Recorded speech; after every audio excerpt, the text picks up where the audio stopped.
All right. Often, when we're working on our own series and pushing forward, and our skills are catching up with our ideas, or vice versa, um, our ideas are catching up with our skills. Sometimes there's a focus on skill that needs to be changed to idea. Um, but added skills obviously help ideas. So that's where technique and mastering technique is important, but to have an idea, right, so that we might evolve is important, and do that within your series. So I've just pulled up some images of artists that I think are pertinent, ceramic artists that I think are pertinent, and they, I believe, do have some application to what some of you are doing. You might not see it right off, but kind of look at it. The first one we're going to look at is Kirk Mangus. This is a professor of mine, um, really interested in storytelling, mark making, so forms kind of become paper in that sense. And he does a lot of carving, uh, a lot of sort of drawing and then carving. The work becomes very textural, hand built and thrown. Both, he does hand built stuff and wheel thrown stuff.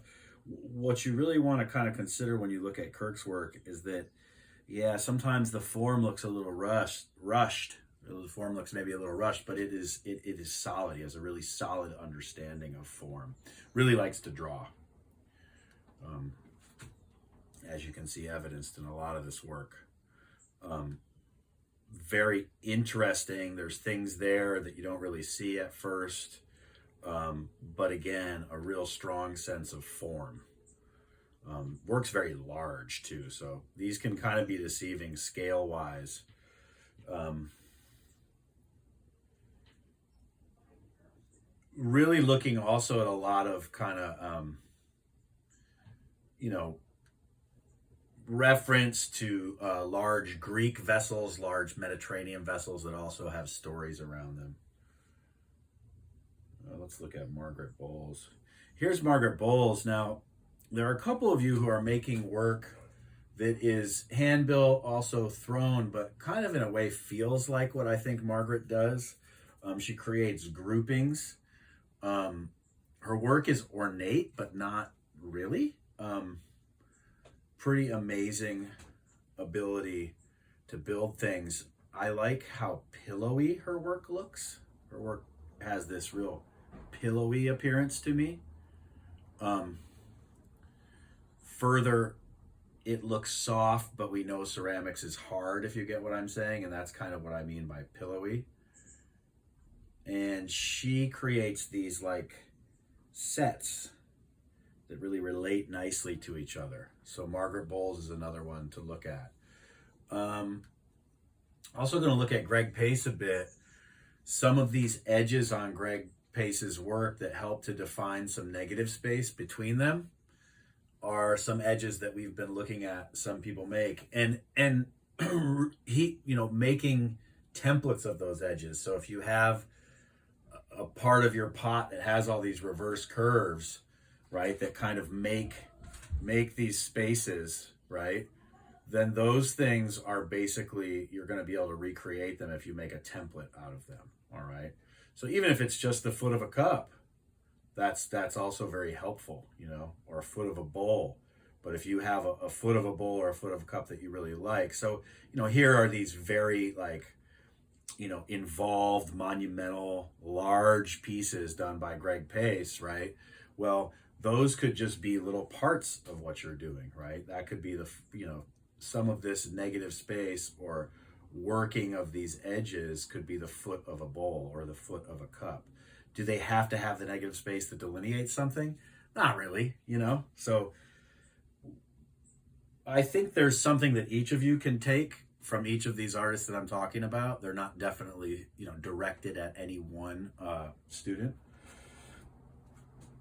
Here's Alion. This is these are kind of about I Ching teapots, but he obviously does other things as well. And what I really like about what he does is it's not just about form, and it's not just about what's it called, verisimilitude, right, where you make one thing look like something is made out of something else. These are made out of clay, but it's just so much about texture. It's so much about texture, and then using the teapot as kind of this sculptural expression, although from what I hear, all of Allianz's things, they actually do function. Like here, look at this clay stick that is actually a teapot. That's pretty amazing. So again, kind of looking at all of these things. I thought I had Clary Ilian up here too, but I must not have. Let's look at Wayne Higby. Oh, I know I had Andrea Gill. We can search for Andrea Gill as well. You know, here's Wayne Higby, and what he does is he takes a form. You know, one of his most famous things are these raku-fired bowls. And so what he does is he uses the front of the bowl as the foreground and then the back of it as the background, and he kind of creates this picture. So in a sense, it's a flattening of the form. Some of that can also be done. Let's go here. Well, let's look at more of Wayne's stuff. Again, very pictorial. He's kind of trying to use the pot as something to draw on, right? To make this image. So he's kind of making planes, right? By using the front of the bowl as one plane and the back of the bowl as another plane, he's giving you the feeling that something is different than exactly what it is. What did I want to look at? I wanted to look at Andrea Gill. Let's see. We'll pull that up. Because she makes a large-scale hand-built work, and then she uses planes, like literal slabs of clay, on that work to kind of give it a different sort of presence. In other words, to use that as floral decoration or areas to decorate. So the pot becomes this kind of like central figure that then pattern and decoration can be applied around. And so that kind of, you know, actually adding real planes and real parts to the pot is a little different than obviously what Wayne Higby's doing.